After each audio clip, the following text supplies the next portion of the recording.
Yo, hey yo, I spit like an M16 and let them all know they can have it. That flash of magic with an imagination to match it. So catch it, it's classic, but it will not be contained in an industry man-made, cause it runs through my veins. It pumps through my brain, through my name, nothing will change. Don't make me huff and puff and turn this fucker to flames. But enough of the games. My shadow is a tidal wave, a idle, there's a rider wave. Fight for it night and day.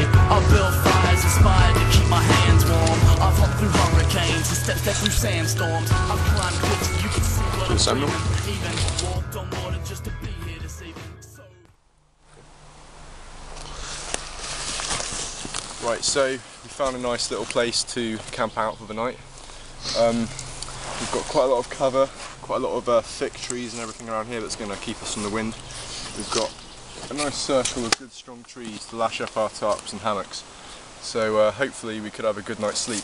We've also got a nice birch tree over there. That's my favourite tree. It can provide quite a lot of different uses, from drinking the sap to lighting fires with its bark. So it's a very, very useful tree to have out here.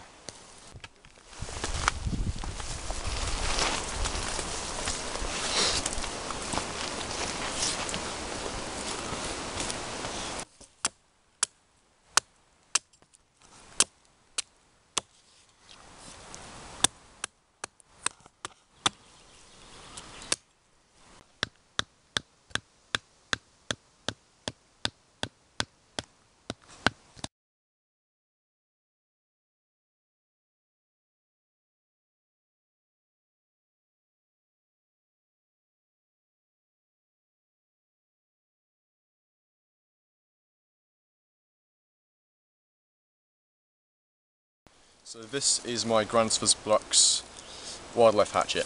It's a very, very versatile tool, can be used for all sorts of things, from cutting firewood, cutting down trees, limbing, all sorts of things. But now I'm just about to use it for clearing just a few of these branches out of the way so that we can string the rest of our tarp up.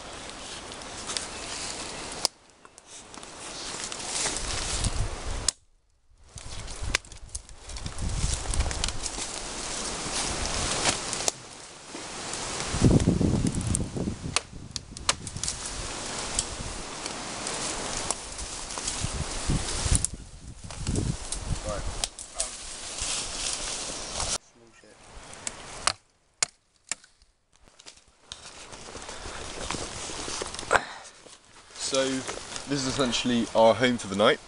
It's a 3x3 metre DD travel tarp.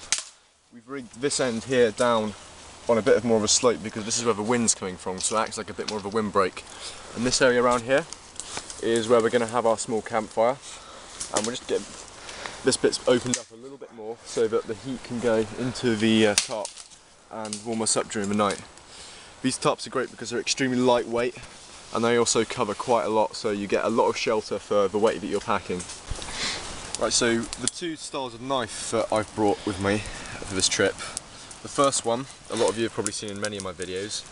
This is my Bernie Garland bushcraft knife. It's an excellent rugged belt knife that can cope with pretty much any task very, very efficiently. I mean, this thing cuts through wood like it wasn't even there. It's a brilliant tool to have on your belt.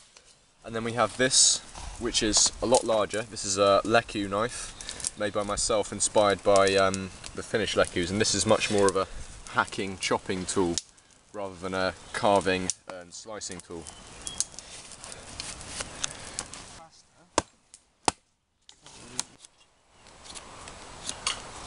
I had to take a guitar with me if I was going to like be in an environmental safety zone.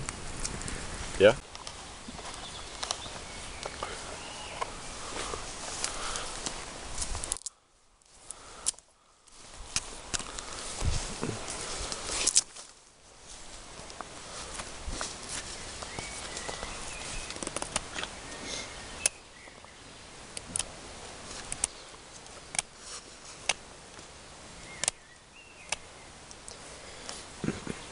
And that's how we make the most simple fork you can possibly make.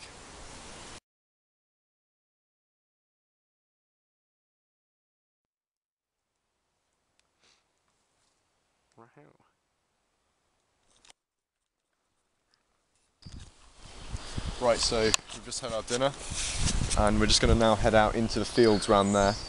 to see what we can find wild plant wise. Just have a look around and see if we can spot any tasty snacks.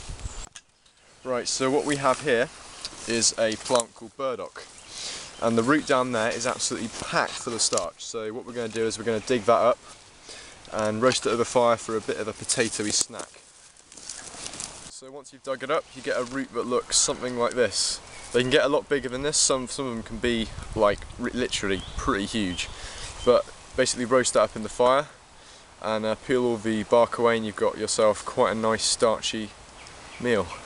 Get a couple of them, even better.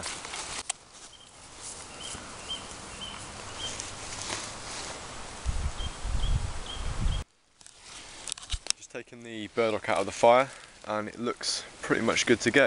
When the burdock's done, literally just cut away the outer edge of the bark and give it a try. It actually tastes surprisingly like potato. It's not too bad. What you got there, Laurence? I've made myself a chopping board out of a bit of dead standing hazel, and I'm nice job. now cutting up wild garlic leaves to put into a soup, along with some bitter vetch in a minute. So it's about 9:30 in the evening now, and the forest is completely dark. We've got all our stuff set up.